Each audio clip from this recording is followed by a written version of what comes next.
Hello everyone, welcome to my YouTube channel. आज से हमारा टॉपिक अमेज़ॉन यूएई की मार्केट के ऊपर होगा और आज से मेरी इस वीडियो के बाद मैं सारी वीडियोस अपडेट करूंगी इन यूएई मार्केट कि आप यूएई मार्केट में कैसे अपना अकाउंट क्रिएट कर सकते हैं और वहां पर किस बिज़नेस मॉडल पर सक्सेसफुली काम कर सकते हैं। बहुत सारे लोगों के मेरे पास क्वेश्चंस आ रहे थे कि हम किस तरीके से अपना काम स्टार्ट कर सकते हैं इन यूएई मार्केट। मैंने बहुत ज़्यादा रिसर्च की विद माय ड्यू डिलिजेंस। फिर मैंने ये कंक्लूजन निकाला कि मुझे आप लोगों को ये सारी चीज़ें one by one step by step सिखानी चाहिए और ये इनिशिएट लेना चाहिए कि अल्हम्दुलिल्लाह अब मेरी वहाँ पर अर्निंग बहुत बेहतर हो रही है। जैसे कि स्टैट्स मैंने सबके साथ फेसबुक पे शेयर भी किए थे। अगर आप सबने वो ना देखे हो तो प्लीज़ आप लोग मेरे फेसबुक प्रोफाइल पे जाकर उसको देख सकते हैं कि किस तरीके से मैं यूएई की मार्केट पर काम कर रही हूँ। So the thing is that कि बहुत सारे लोग मुझसे बहुत डिफरेंट किस्म के क्वेश्चंस कर रहे थे, तो मैंने सोचा एक इंडक्शन की और एक इंट्रोडक्शन वीडियो बननी चाहिए जिसमें मैं लोगों को प्रॉपरली बताऊं कि किस तरीके से आपने इनिशिएट लेना है यूएई मार्केट पे। फर्स्ट ऑफ ऑल हम उन लोगों के बारे में बात कर लेते हैं जो यूएई के अंदर बैठे हुए हैं और उनको अमेज़ॉन करना है but they don't know how to create a account और आपने फिर उसके बाद किस तरीके से काम करना है। फर्स्ट ऑफ ऑल जो यूएई के अंदर बैठे हुए हैं उन लोगों को मैं ये रिकमेंड करती हूँ कि आप अपनी एमिरेट्स आईडी के ऊपर अपना यूएई का अकाउंट इजीली क्रिएट कर सकते हैं। आपको चाहिए उसके लिए एमिरेट्स आईडी, आपको चाहिए उसके लिए इमिराती बैंक अकाउंट और आपको अपने अकाउंट के लिए चाहिए सिर्फ और सिर्फ प्रोडक्ट रिसर्चिंग। ये तीन चीज़ें अगर आपके पास हैं तो डेफिनेटली आप यूएई के अंदर रेजिडेंट हैं तो आप अपना अकाउंट बना सकते हैं। उसके बाद बात की जाती है पाकिस्तान की, तो जाहिर सी बात है हमें बहुत सारी चीज़ें ये कह लें कि अरेंज करनी पड़ती हैं और अरेंज करके फिर उसको चलाना पड़ता है। बहुत सारे लोग मुझे ये कह रहे थे कि नहीं, पाकिस्तान में अमेज़ॉन बैन हो चुका है और यूएई मार्केट तो बिल्कुल भी हमें अकाउंट ओपन नहीं करने देती जैसे यूएस करती है। ऐसा नहीं है, अमेज़ॉन की पॉलिसी चाहे पाकिस्तान हो चाहे यूएसए हो दोनों जगह सेम है। पाकिस्तान से आप लोग अपना अकाउंट किस तरीके से साइन अप कर सकते हैं। फ़र्स्ट ऑफ़ ऑल आपके पास अपना पासपोर्ट होना चाहिए। मैं सीएनआईसी किसी को रिकमेंड नहीं करती क्योंकि उसके ऊपर अमेज़ॉन सजेस्ट अकाउंट अप्रूव नहीं करता। अल्हम्दुलिल्लाह मैंने 7 अकाउंट्स इस वक्त क्रिएट किए हैं और वो सारे के सारे मैंने पासपोर्ट के ऊपर ही किए हैं। जितने भी अकाउंट सीएनआईसी पर होते हैं उसमें बहुत ज़्यादा इश्यूज़ आ रहे होते हैं क्योंकि सच एस हमारे कुछ कार्ड्स ऐसे होते हैं जो स्मार्ट कार्ड नहीं होते और स्मार्ट कार्ड होते भी हैं तो अमेज़ॉन को थोड़ा सा लैंग्वेज बैरियर उसके अंदर भी आ रहा होता है। इंग्लिश तो चले लिखी भी आ रही होती है, वो विजिबल होती है, लेकिन वो आपसे रिक्वायर्ड करता है कि पासपोर्ट ज़्यादा वैलिड है। तो मैं ये रिकमेंड करती हूँ कि आपके पास फ्रॉम द पाकिस्तान क्या होना चाहिए, आपका पासपोर्ट हो, आपके पास आपका बैंक अकाउंट हो और bank account Pakistani bank account जिसको हम चार्जिंग मेथड पर लगाएंगे। चार्जिंग मेथड पर लगाना है और उसके बाद डिपॉजिट मेथड पर आपने अपना पेनियर या वाइस लगाना है क्योंकि उसके अंदर हमारी दिरहम के अंदर अर्निंग आ रही होती है।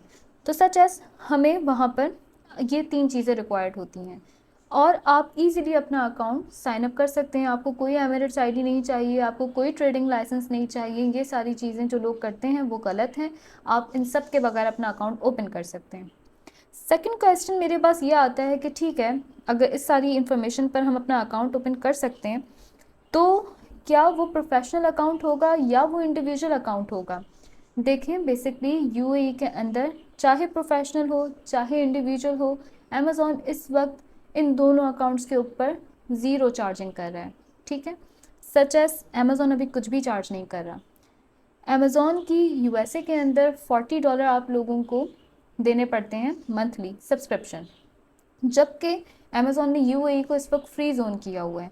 यहाँ पर आप इजीली चाहें अर्निंग कर सकते हैं। इस वक्त सच एस कोई भी वहाँ पर मंथली कोई ऐसी चीज़ नहीं है, कोई ऐसी आपको मंथली पेमेंट नहीं देनी, पे नहीं करना, उसके बगैर आप साइन अप कर सकते हैं। तो ये तो बात हो गई यहाँ पे क्लियर। और प्रोफेशनल अकाउंट से जाएं तो ज़्यादा बेहतर है क्योंकि आपको अच्छे फीचर्स, अच्छी चीज़ें वहाँ पे दिखने को मिलेंगी। मेरे ख्याल से ये सवाल भी अब लोगों का काफ़ी हद तक क्लियर हो चुका होगा। अब बात आती है, ठीक है, हमारा अमेज़ॉन का यूएई का अकाउंट क्रिएट हो गया पाकिस्तानी की डिटेल पर, पाकिस्तानी डिटेल पर या फिर यूएई की डिटेल पर। अब नेक्स्ट स्टेप हमारा क्या होगा। अमेज़ॉन पे ऐसे कौन कौन से बिज़नेस मॉडल हैं जिनको हम चूज़ करते हुए काम कर सकते हैं। आज मैंने जैसे कि आपको बताया कि हमारी इंट्रोडक्शन क्लास है, तो आज मैं ये सारी चीज़ें आप लोगों को डिस्कस करूँगी ताकि आप लोगों को पता हो कि आफ्टर द अकाउंट क्रिएशन आपने किस बिजनेस मॉडल के साथ जाना है। बेसिकली अमेजोन पर 4 बिजनेस मॉडल हैं। Number 1 is drop shipping, number 2 is online arbitrage, number 3 is wholesale, number 4 is private label. ये 4 बिजनेस मॉडल अमेजोन आपको अलाउ करता है कि आप इजीली कर सकते हैं। वन बाय वन मैं आपको समझाती हूँ कि कौन कौन से बिजनेस मॉडल हैं। बेसिकली ड्रॉप शिपिंग एक ऐसा बिजनेस मॉडल है जिसके बारे में बहुत सारे लोग, पाकिस्तान से तो बहुत ही ज़्यादा लोग वाकफियत रखते हैं। वो बिजनेस मॉडल एक तरीके से लीगल भी है, एक तरीके से इलीगल भी है। लीगल उस तरीके से जिस तरीके से अमेज़ॉन ने हमें डिफ़ाइन किया हुआ है, इलीगल वो इस तरीके से है जिस तरीके से उसे हम कर रहे होते हैं। बेसिकली ड्रॉप शिपिंग के अंदर हम इन्वेंट्री अपने पास नहीं रखते, हम सिर्फ और सिर्फ अमेज़ॉन पर अपनी लिस्टिंग को क्रिएट करते हैं और जैसे ही हमारे पास ऑर्डर आता है हम उसको सोर्सिंग वाली जगह से अपने कस्टमर तक पहुंचाते हैं। लेकिन बहुत सारे लोग यहाँ पर लैकिंग की वजह से क्या करते हैं, गाइडेंस ना होने की वजह से क्या करते हैं कि जो आइटम आपको, जो ऑर्डर आता है, जो ऑर्डर रिसीव होता है, उसका क्या करते हैं, उस पर जो कस्टमर का एड्रेस देखा है एज इट इज़ वो देखकर सप्लायर को भेजते हैं और कहते हैं कि उसी को आप डायरेक्टली उसकी तरफ पहुंचा दें। देखें, कॉमन सेंस की बात है, अगर आप कोई सामान ख़रीद रहे हैं या मैं कोई सामान ख़रीद रही हूँ किसी भी प्लेटफॉर्म से, अमेज़ॉन की मिसाल ले लेते हैं, अगर हम अमेज़ॉन से कोई सामान बाय कर रहे हैं, मैं अगर ऐसा करूँ कि मैंने ऑर्डर किया अमेज़ॉन से और मुझे मिल रहा हो किसी वॉलमार्ट से, या वॉलमार्ट ना सही, मैं यूएई की मिसाल ले लेती हूँ, अगर मुझे नून से मिल रहा हो, लूलू से मिल रहा हो या ड्रैगन मार्ट से मिल रहा हो, विच मीन्स कि यहाँ पर कोई चीज़ मिसिंग है। यानी प्लेटफॉर्म तो मैंने चूज़ किया था अमेज़ॉन, लेकिन मुझे ऑर्डर कहाँ से डिलीवर हो रहा है, ड्रैगन मार्ट से, लूलू से या नून से। ऐसे में क्या होगा, कस्टमर डिससेटिस्फाई होगा और कस्टमर की डिससेटिस्फैक्शन का ताल्लुक पूरे प्लेटफॉर्म से होती है। तो अमेज़ॉन ने जब ये देखा कि बहुत सारे लोग ड्रॉप शिपिंग इस तरीके से कर रहे हैं कि लोकल सप्लायर से लेकर आप डायरेक्टली डिस्पैच करवा रहे हैं किसी कस्टमर को, तो ये चीज़ गलत है, ये चीज़ इलीगल है। अमेज़ॉन ने कहा है आप बेशक किसी सप्लायर से सस्ती प्रोडक्ट बाय करके दें किसी कस्टमर को, लेकिन एटलीस्ट उसके ऊपर आपको इस चीज़ का ख्याल होना चाहिए कि क्या लेबलिंग हो। लेबलिंग के साथ साथ आप उसके अंदर से रेसिप्ट को रिमूव करें। रेसिप्ट का रिमूव होना बहुत ज़रूरी है और साथ में आप लेबलिंग लगाएं अपनी शॉप की, ताकि वो किसी ड्रैगन मार्ट, किसी नून या किसी और जगह से जाता हुआ ना नज़र आए कस्टमर को। तो ये तरीक़ेकार होता है लीगल तरीके से ड्रॉप शिपिंग करने का। Most of the people are asking कि ड्रॉप शिपिंग के लिए हमें क्या क्या चीज़ें रिक्वायर्ड होती हैं और कितनी इन्वेस्टमेंट हमें लगानी पड़ती है। सच एज ड्रॉप शिपिंग में आप कोई चीज़ अपने पास स्टॉक करके नहीं रख रहे, तो आपको उसमें कुछ भी, ठीक है, कुछ भी ज़्यादा इन्वेस्ट नहीं करना पड़ता है। ये डिपेंड करता है आपकी इन्वेंट्री के ऊपर कि आपकी इन्वेंट्री कितनी है, ठीक है। इन्वेंट्री जितनी है उसी हिसाब से आप अमाउंट अपने पास रखें। मिनिमम लोग 1000 दिरहम से इसको स्टार्ट कर लेते हैं, तो ऑब्वियसली आप इसको कर सकते हैं, बट मेक श्योर कि लीगल तरीके से हो और ज़्यादा से ज़्यादा इसको 1-2 महीने करें, क्योंकि इसकी लाइफ इतनी ही है, उसके बाद ये डेड हो जाएगा यूएई के अंदर भी। उसके बाद हमारे पास एक मॉडल आता है ऑनलाइन आर्बिट्राज का, रिटेल आर्बिट्राज का। People are confusing when they don't know what is online arbitrage and what is retail arbitrage. इन दोनों के बीच में सिर्फ और सिर्फ माइनर से डिफरेंस है। रिटेल आर्बिट्राज वो आर्बिट्राज होता है जो कि इंसान फिजिकली कर रहा होता है उसी मार्केट में बैठकर, ठीक है। और ऑनलाइन आर्बिट्राज वो होता है जो इंसान कर रहा होता है रिमोटली। अब रिमोटली और फिज़िकली इसको थोड़ा आसान करने के लिए मैं आपको ये बता देती हूँ कि ऑनलाइन आर्बिट्राज वो लोग चूज़ करते हैं जिसको फुलफिलमेंट सेंटर अमेज़ॉन का चाहिए होता है। यानी मैं पाकिस्तान में बैठी हुई हूँ या मेरे जैसे बेतहाशा लोग पाकिस्तान में बैठे हुए हैं, उनका अकाउंट जो है वो यूएई के अंदर बना हुआ है, तो वो अपने सामान को डिस्पैच नहीं करवा सकते। पिक करना, पैक करना और फिर शिप करना हमारे लिए तो मुश्किल है, हम पाकिस्तान में बैठे हुए हैं। तो ऐसी सूरत हाल में हम क्या करते हैं, हम एक फुलफिलमेंट सेंटर को यहाँ से चूज़ कर लेते हैं जो कि अमेज़ॉन है। उसको हम कुछ चार्जेस देते हैं और सचेस वो हमारे बिहाफ पर कस्टमर को सामान पहुँचा कर आता है। ये चीज़ और ये टर्म कहलाती है फुलफिलमेंट बाय अमेज़ॉन, यानी FBA। उसके बाद इसको हम कहते हैं ऑनलाइन आर्बिट्राज, यानी रिमोटली चीज़ों के ऊपर कंट्रोल है हमारा, और हमारी फुलफिलमेंट सेंटर या हमारी फुलफिलमेंट सर्विस कौन प्रोवाइड कर रहा है, अमेज़ॉन प्रोवाइड कर रहा है। फिर उसके बाद हमारे पास आ जाता है FPM। FPM बेसिकली क्या है? FPM वो लोग आराम से कर सकते हैं जो कि उसी मार्केट में रह रहे हों। जैसे कि बिलफर्ज कुछ लोग वहाँ पर मौजूद हैं और वो FPM करना चाहते हैं। कैसे? वो लोग लोकल मार्केट से प्रोडक्ट को बाय करके आएंगे, बाय करके अपने पास उसको पैक करेंगे, पिक करेंगे और इवन उसको शिप भी करके आएंगे कस्टमर तक। ठीक है, तो ये चीज़ कौन कर रहा होता है? ये FPM वाले लोग कर रहे होते हैं। सो माइंड इट कि अगर आप UAE के अंदर हैं, मोस्ट रिकमेंड आपको यही किया जाता है कि आप FPM कर लें, उसमें आपके काफ़ी सारे चार्जेस बच जाते हैं। उसके बाद लास्टली हमारे पास जो बिज़नेस मॉडल आता है, सॉरी सेकंड लास्ट, हमारे पास जो बिज़नेस मॉडल आता है वो है होलसेल। अच्छा, होलसेल पे जाने से पहले मैं आपको ज़रा ये भी बता दूं कि ऑनलाइन आर्बिट्राज में होता क्या है और उस पर कितनी इन्वेस्टमेंट आपको चाहिए होती है। बेसिकली ऑनलाइन आर्बिट्राज में हम 10 to 20 यूनिट्स अपने पास स्टॉक करके रखते हैं। जैसे ऑनलाइन आर्बिट्राज में हम स्टॉक नहीं करते, रिटेल या ऑनलाइन आर्बिट्राज में हम स्टॉक करके रखते हैं। उस सामान को स्टॉक करके हम उसको फिर रीसेल करते हैं। तो इस प्रोसेस को हम ऑनलाइन आर्बिट्राज कहते हैं, जिसमें हम कुछ यूनिट अपने पास कीप करके रखते हैं और फिर उसको सेल करते हैं फॉर द टेस्टिंग पर्पस। तो उसके अंदर हमें मिनिमम 4000 दिरहम रिक्वायर्ड होते हैं। उसके अंदर इतनी इन्वेस्टमेंट रिक्वायर्ड है।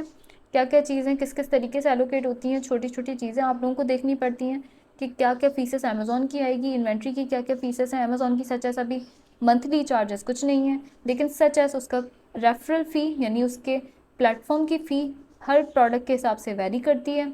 उसकी स्टोरेज फ़ी अगर FPA कर रहे हैं, और उसके साथ साथ आपको अपनी शिपिंग के चार्जेस भी देखने पड़ते हैं जो लेबलिंग वगैरह आप कर रहे होते हैं प्रोडक्ट के ऊपर।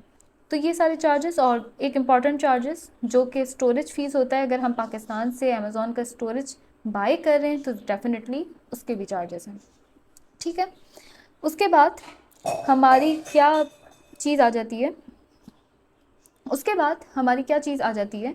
मेन चीज़ उसके बाद ये आती है कि इन्वेस्टमेंट तो चलें लगा ली, प्रोडक्ट भी हमने बाय कर ली, अब इसमें ROI कितना एक्सपेक्ट किया जाता है? मिनिमम ROI 25 to 30 हम UAE की मार्केट में एक्सपेक्ट करते हैं, जबकि कभी कभी ऐसा भी होता है कि 40, 39 इससे भी ज़्यादा का ROI इसके अंदर एक्सपेक्ट किया जाता है। लोग समझते हैं ये बहुत अच्छा मॉडल है, इसको लॉन्ग टर्म तक लेके जाना चाहिए, लेकिन मैं रिकमेंड नहीं करती। मैं यही कहती हूँ कि इसको आप मिनिमम 3 मंथ्स तक करें और उसके बाद आप शिफ्ट कर जाएं बड़े बिजनेस मॉडल की तरफ, क्योंकि इसकी लाइफ भी सच कम है और ये काफ़ी ज़्यादा हसलिंग है। बार बार आपको हंटिंग करनी है, बार बार आपको एक ही प्रोसेस से गुजरना है और different different brands, different different products के साथ आपको गो थ्रू करना होता है। तो इस चीज़ में हमें थोड़ा सा ख्याल करना पड़ता है। तीसरी चीज़ हमारे पास आ जाती है, अब जो हमारा बिज़नेस मॉडल है वो है होलसेल। होलसेल एक बहुत अच्छा बिज़नेस मॉडल है, बहुत स्टेबल बिज़नेस मॉडल है, लेकिन सच एस इन्वेस्टमेंट भी रिक्वायर्ड है, टाइम भी रिक्वायर्ड है, अप्रूवल भी चाहिए। अप्रूवल, सारी गेम होलसेल में होती ही अप्रूवल की है। हमारे पास कुछ बड़े बड़े ब्रांड्स होते हैं, लाइक अगर मैं कुछ ब्रांड्स की मिसाल ले लूँ, पैंटीन है, लॉरियल है, इस तरह के बड़े बड़े जितने भी ब्रांड्स हैं उनसे हम डायरेक्ट उनकी प्रोडक्ट को उठाकर हम नहीं बेच सकते। ठीक है, एक प्रोसेस है जिससे हमें गुजरना होता है, जिसको हम कहते हैं ब्रांड अप्रूवल। ब्रांड अप्रूवल हमें रिक्वायर्ड होता है होलसेल के अंदर, चाहे हम किसी भी मार्केट में बैठे हों। होलसेल करने के लिए हमें ये चीज़ रिक्वायर्ड होती है, और होलसेल के लिए सच एस आपका पाकिस्तानी सिर्फ और सिर्फ प्रोफेशनल और पाकिस्तानी डिटेल्स पर अमेज़ॉन का अकाउंट ही सब कुछ नहीं है। ठीक है, यहाँ पर आपको एक चीज़ क्लियर कर दूँ कि क्या चीज़ आपको रिक्वायर्ड है होलसेल के लिए। होलसेल के लिए सच एस आपके पास एक वेबसाइट होना बहुत ज़रूरी है। उसके लिए आपको वहाँ पर अपनी LLC, जैसे हम LLC अपनी US के अंदर फाइल करते हैं, उसी तरीके से आपको UAE के अंदर भी रिक्वायर्ड होती है। अब दो तरह की LLCs होती हैं। एक तो वो होती हैं जो बड़े पैमाने पे बिज़नेस लोग कर रहे होते हैं, तो वो अपनी 24 से 25 हज़ार तक की एक LLC बाय करके रखते हैं, जो फिज़िकली बिज़नेस भी कर रहे होते हैं। तो होती है ये इनकी LLC। दूसरी LLC जो हम फ्रीलांसर्स के लिए, यानी हमें वो कहा जाता है कि हम उसको फ़ाइल कर लें तो उसके ऊपर हमें अभी सच एस कोई टैक्स पे नहीं करना। वो कौन सी है? उसके ऊपर हमें ट्रेड लाइसेंस मिलते हैं, ये हमारे E-कॉमर्स के लिए स्पेशल है, जिसको हम फाइल करते हैं तो उसके हमारे तकरीबन 15,000 दिरहम लगते हैं। ठीक है, 15,000 दिरहम। सच एस वो जब हम फाइल करते हैं तो हम ज़ीरो टैक्स पे करते हैं। इस वक्त दुबई बिल्कुल फ्री जोन है फ्रीलांसर्स के लिए, वहाँ वो मज़े से जितना चाहे अर्निंग करें, खूब यहाँ पर अभी आप इंजॉय कर सकते हैं, क्योंकि यहाँ पे सचेस ना तो कोई टैक्स है ना अमेज़ॉन की सचेस कोई फ़ी है, तो खूब इंजॉय करके आप यहाँ भी काम कर सकते हैं। तो सचेस हमें यहाँ पर ट्रेड लाइसेंस भी चाहिए, तो उसके लिए हमें LLC फाइल करनी है, और साथ में फिर वेबसाइट भी चाहिए। वेबसाइट के बाद फिर बजट भी चाहिए। अप्रूवल लेने के बाद ब्रांड से हमें ज़ाहिर सी बात है इन्वेंट्री के लिए बजट भी चाहिए। इन्वेंट्री तो हमने अपने पैसों से ही बाय करनी है। अप्रूवल तो हमें मिल जाएगा, ठीक है, लेटर ऑफ ऑथराइजेशन हमें ब्रांड तो दे देगा, बट उसके बाद आपके पास भी सच एस इन्वेस्टमेंट होना ज़रूरी है। विदाउट इन्वेस्टमेंट तो आप होलसेल नहीं करेंगे। तो सच एस मिनिमम जो होलसेल के अंदर आपको एक इन्वेस्टमेंट रिक्वायर्ड होती है, वो मिनिमम कहा जाता है कि 6000 से लेकर आप स्टार्ट करें, रिकमेंडेड यही है मेरी तरफ से, और वो हो सकता है 9000 पे भी जाए, 10000 पे भी चली जाए, डिपेंड करता है कितने बड़े ब्रांड को आपने अप्रोच किया और कितनी क्वांटिटी, कितना MOQ आप बाय कर रहे हैं, ठीक है। उसके बाद हमारा एक लास्ट बिजनेस मॉडल आता है, जिसके ऊपर मेनली मेरी ये सारी सीरीज़ बन रही हैं, और मैं डेफिनेटली उसी के ऊपर सबको एम्फसाइज़ कर रही हूँ और वहीं लेकर आ रही हूँ, क्योंकि वो बिज़नेस मॉडल सबसे ज़्यादा सस्टेन, सबसे ज़्यादा स्टेबल है। और इस बिज़नेस मॉडल पर जो आज काम कर रहा है, जो छोटे छोटे ब्रांड आज बना रहे हैं, कल वो इंशाल्लाह UAE के अंदर बड़े ब्रांड्स होंगे। जी हाँ, मैं बिल्कुल बात कर रही हूँ इस वक्त प्राइवेट लेबल की। प्राइवेट लेबल UAE के अंदर बहुत ज़्यादा मारूफ भी है और ये कहने कि मकबूल भी है, ठीक है। वो क्यों? क्योंकि देखें, बहुत सारे लोग इस वक्त UAE में ड्रॉप शिपिंग कर रहे हैं, ऑनलाइन आर्बिट्राज कर रहे हैं, होलसेल तो बहुत कम कर रहे हैं, लेकिन सचेस वो भी कर रहे हैं। लेकिन प्राइवेट लेबल के लिए इंसान हमेशा डरता है कि इतनी बड़ी इन्वेस्टमेंट मैं दूंगा, सचेस प्रॉफिट होगा या नहीं, और इतनी बड़ी मार्केट अभी है, लोगों को ये लग रहा होता है बहुत बड़ी मार्केट है, जबकि मैं अपनी प्रोडक्ट रिसर्चिंग के मुताबिक आपको बताऊँ, ये मार्केट बिल्कुल भी बड़ी नहीं है। मेरी आंखों के सामने एक प्रोडक्ट जो आ जाती है, वो 2-3 घंटे के बाद दोबारा मेरे सामने आ रही होती है। तो ये मार्केट बहुत छोटी है इस वक्त, US के मुकाबले में ये कुछ भी नहीं है। तो सच एस मैं लोगों को ये रिकमेंड कर रही हूँ कि इस वक्त आपने प्राइवेट लेबल की तरफ शिफ्ट होना है टेस्टिंग के बाद। टेस्टिंग से मुराद मेरा ऑनलाइन आर्बिट्राज है, ड्रॉप शिपिंग नहीं है। वो क्यों?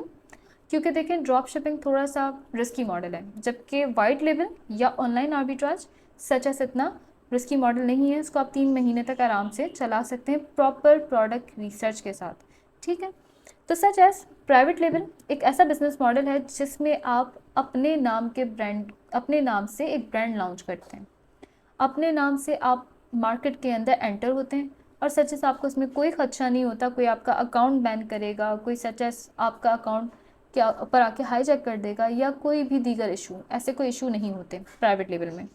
लेकिन प्राइवेट लेबल है तो जाहिर सी बात है खर्चा भी लोग समझते हैं कि ऐसा ही होगा, डेफिनेटली ऐसा ही है। 13,000 आपका प्राइवेट लेबल में लगता ही लगता है, कुछ लोगों के 20,000, 25,000, 30,000 तक भी दिरहम एक्सपेंड हो जाते हैं प्राइवेट लेबल में आराम से। प्रोडक्ट के ऊपर वैरी करता है, और उसके अलावा उसके कुछ खर्चे या उसकी कुछ ब्लीडिंग ऐसी है वन टाइम जिसके खर्चे होते हैं, जैसे कि सच एस एक ट्रेडमार्क के अलावा पेटेंट, उसके अलावा आपकी वेबसाइट, वो ऑप्शनल है, अगर बनवाना चाहें तो ठीक है, वरना अमेज़ॉन पे अभी तो आपकी लॉन्चिंग चली रही है। उसके बाद आपकी इन्वेंट्री कॉस्ट, इन्वेंट्री के अलावा सबसे मेन आपका जो खर्चा है वो मार्केटिंग कॉस्ट, और मार्केटिंग ही सबसे ज़्यादा आपका बजट खाती है, ठीक है। क्योंकि इनिशियली किसी को नहीं पता, आपकी दुकान है, आपकी नई शॉप है, कोई भी नहीं आपको जानता, आपकी प्रोडक्ट कोई क्यों बाय करेगा जब तक उसके अंदर किसी के रिव्यूज़, किसी के रेटिंग्स नहीं होंगे, किसी का एक्सपीरियंस नहीं होगा, किसी कस्टमर का उस पर एक्सपीरियंस तो होना चाहिए। तो सच एस तब तक तो कोई भी नहीं आएगा उसमें, आपको एडवर्टाइजमेंट करनी पड़ेगी, आपको लोगों को एंटर करना पड़ेगा, आपको उनको बताना पड़ेगा कि सच एस इस तरीके से इस मार्केट में ये प्रोडक्ट सेल आउट हो रही है। तो सच एस इंट्रोड्यूस आपको करवाना है अपने आप को, वरना लोग आपको नहीं जानेंगे। तो सच एस मार्केटिंग का एक बजट हमें रखना होता है सेपरेटली कि ठीक है इतना इतना जाएगा, और तकरीबन हमारा 16,000, 20,000, 25,000 इतना प्राइवेट लेबल में लग जाता है। ये तो हो गई प्राइवेट लेबल। मेरा जो अहम टॉपिक है वो है micro private label. Micro private label मैं उन लोगों को सजेस्ट कर रही हूँ जो छोटे पैमाने से अपनी ब्रांडिंग करना चाह रहे हैं, अपने नाम से इस मार्केट में एंटर होना चाह रहे हैं, तो वो लोग डेफिनेटली हो सकते हैं। उन लोगों को मेरा ये मशवरा है कि आप लोग माइक्रो प्राइवेट लेबल 5,000 दिरहम से लेकर स्टार्ट कर सकते हैं। 5,000 से लेकर 10,000 दिरहम तक भी स्टार्ट कर सकते हैं। उसमें सच एस आप चाहें तो ट्रेडमार्क रजिस्टर करवा लें, पेटेंट ज़्यादा रिक्वायर्ड नहीं है, ठीक है। उसके अलावा आपकी इन्वेंट्री की कॉस्ट आएगी, आप चाहें तो कम MOQ ले लें और उसके साथ अपनी छोटा सा ब्रांड को लॉन्च कर लें।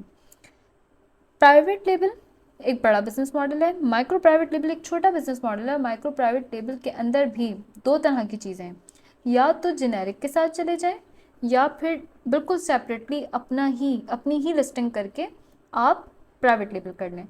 अब जब आप जेनेरिक के साथ जा रहे हैं तो GTIN एग्जेम्पशन के साथ आप वहाँ पर जाएंगे और सच एस उसमें कुछ इशू ये हो सकता है कि अगर ट्रेडमार्क रजिस्टर नहीं है तो और लोग भी आकर आपको मीटू कर लेंगे।